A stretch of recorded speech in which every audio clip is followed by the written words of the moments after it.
Go ahead, Nolan. Sullivan, congrats on the win, man. Thank you. Could it have gone much better? Bellator debut, pro debut, then a 28-second knockout?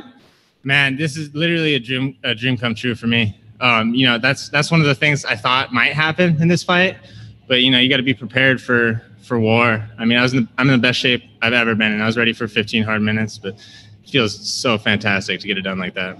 Absolutely. And talk to me about the decision to turn pro.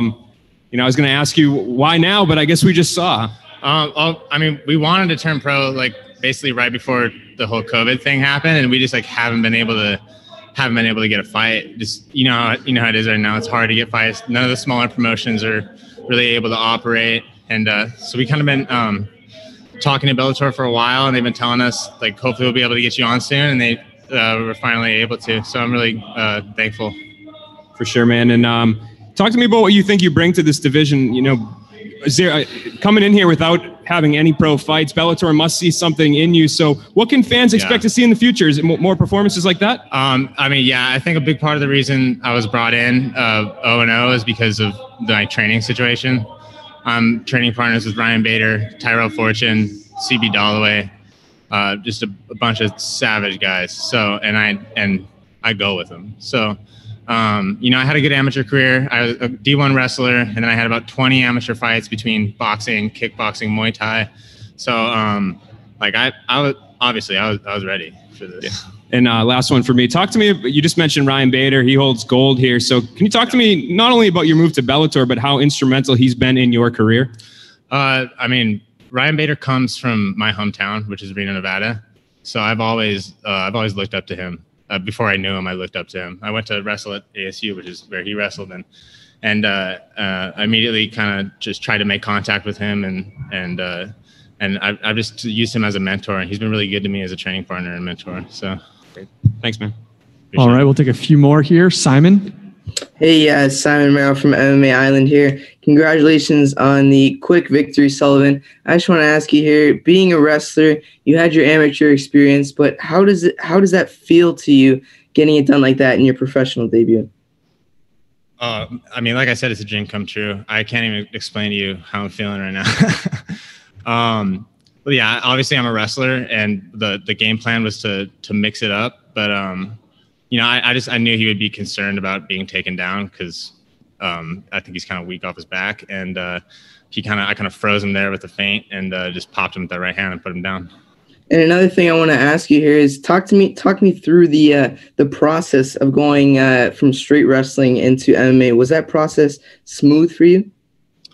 I mean, it was long and hard. You know, I like a lot of guys when they cross over into this sport aren't. Whatever sport they come from, they're not willing to go back to square one and be a true beginner to learn the other skills in MMA. And I was, you know, I walked into Dan's gym in Mesa, my Muay Thai boxing coach, just a straight up wrestler with absolutely no striking. And he told me, you know, he's like, you suck. And it took a long time for me to get better, but you know, just 3 hours a night grinding it out. Here I am. I got some skills now. All right. One or two more. Donna. Hey, Sullivan, congratulations. Looking at the shot that put him down, it didn't look like you even got your full body weight into it. But can you talk me through like working on that shot? Did you feel like you would, when you landed it, did you feel like you had caught him cleanly and that you had really hurt him, or did you feel like, oh, I could have, you know, I could have hit him better and put him out with that?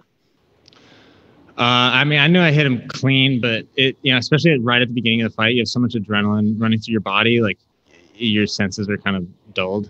So, but no, I mean, I was fresh as could be, and I feel like I exploded into it. I mean, I wasn't trying to sit down on it and hit him absolutely as hard as I can. I was more just trying to touch him. So I see what you're saying, but I hit him pretty hard. Yeah, for sure. And he wasn't able to recover from it. You talked a little bit to Simon just there about the transition from wrestling to MMA. Of course, your opponent tonight, he has a bit of an amateur background in MMA. He's fought, you know, quite a few times in the sport, once at pro level. Can you talk to me about the process of moving from amateur to pro during this time period, and you know, being able to train? I mean, obviously you're in Arizona, right? So it's a bit easier to train out there than most other states. But talk to me a bit about training throughout this last couple of months. There was a short time where all the gyms were closed, but I'm very close with all of my trainers, so we were doing just workouts in the backyard if we had to. So I'm always working out, always. So I was working out the whole time. As far as getting a fight, man, it was really frustrating. It was really, really frustrating. And I know, I know Bellator had like a long list of guys who are already under contract who needed to fight, and they were just working on getting them in. So, I mean, I'm happy it was able to happen when it did. You knocked this guy out in like less than 30 seconds. You don't have a scratch on you. You didn't get touched. Do you want to get back in there quickly? I mean, I know the Bellator have one or two things going on before the end of the year. Are you looking to get back in there as soon as possible? Yeah, definitely. I'll be open to it. I'll do whatever Bellator wants me to do. If they want me back soon, then I'll be back. Thank you, man. Congratulations. Thank you. All right. Thanks for the time, Sullivan. Congratulations. Thank you, guys.